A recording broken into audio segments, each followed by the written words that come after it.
నమస్కారం. జై శ్రీమన్నారాయణ. కంఠస్థం చేయడం వల్ల ఉపయోగం ఉందా చూద్దాం. వల్లె వేయడం వల్ల ఉపయోగం ఉందా? చిన్న వయసు నుంచి వల్లె వేసే అలవాటు మన దేశంలో అన్ని ప్రాంతాల్లో ఉంది. వల్లె వేసి కాగితం మీద రాసి చూపించడంలో పోటీలు కూడా ఉండేవి. అట్లా వల్లె వేయడం వల్ల ఉపయోగం ఏమిటి అంటే బుద్ధి షార్ప్గా ఉంటుంది. కొన్ని పాటలు గుర్తుంటాయి. అవి అప్పుడప్పుడు గుర్తుకొచ్చినప్పుడు ఆలోచింపజేస్తుంటాయి. ఉపన్యాసకులకు అది అక్కడక్కడ కోట్ చేయడానికి చక్కగా ఉపయోగపడుతుంది. మన దేశంలో ప్రాచీన కాలం నుంచి చాలా విద్యలు వల్లెవేయడం ద్వారానే నేర్చుకునే పద్ధతి ఉండేది. వేదాధ్యయనం మొదలైన వాటికి, పాటలు నేర్చుకోవడానికి, ఎక్కాలు నేర్చుకోవడానికి ఈ పద్ధతిని ఉపయోగించేవాళ్ళు. ఇవన్నీ మనోగతంగా ఉండాల్సిన విషయాలు. ఆ రోజుల్లో అందరూ ఏ విషయాన్ని నేర్చుకోవాలన్నా ఈ పద్ధతిని అనుసరించేవాళ్ళు. ఈ రోజుల్లో ఆధునిక పరికరాలు అందుబాటులో ఉండడం వల్ల కంఠస్థ చేయడం వెనకబడింది. ఈ వల్లె వేసే పద్ధతి భారతదేశంలోనే ప్రధానంగా కనపడుతుంది.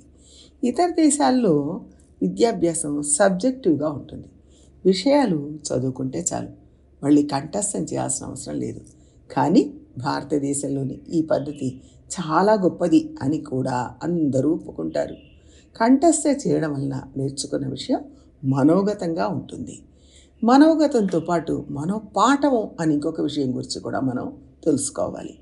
మనోపాఠవం గలవారు అంటే మంచి బుద్ధిశాలి, మంచి దృఢ చిత్తం ఉన్నవారు, నమ్మకం గలవారు, మంచి సంస్కారం కలవారు అని అంటుంటారు. ఆత్మనిగ్రహం కలవారు అని కూడా చెప్పచ్చు. మనసు బాగా అభివృద్ధి చెందింది, గొప్పది, ఉన్నతమైన ఆలోచనలు, దానితో పాటు ఆచరణ ఉన్నవారు అని కూడా అర్థం చెప్పుకోవచ్చు. మనోపాఠవానికి వల్లె వేయడానికి సంబంధం లేదు.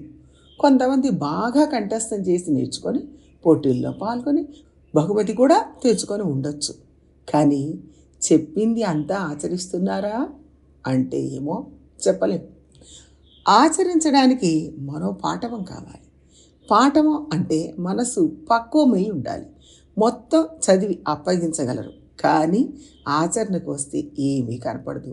కావాల్సింది అది కాదు. ఎంత అప్పచెప్పగలిగారు అని కాదు, ఎలా జీవిస్తున్నారు, వాళ్ళ వల్ల లోకానికి, అందరి వల్ల వారికి ఉపయోగం ఏమిటి అనేది ముఖ్యం. భగవద్భక్తి ఎంత ఉంది అనేది ముఖ్యం. బాగా అప్పచెప్పడం వల్ల జీవితం బాగా అమరుతుంది అని చెప్పలేము. మనం 10 మందికి ఉపయోగపడాలి, 10 మంది మనకు ఉపకరించాలి.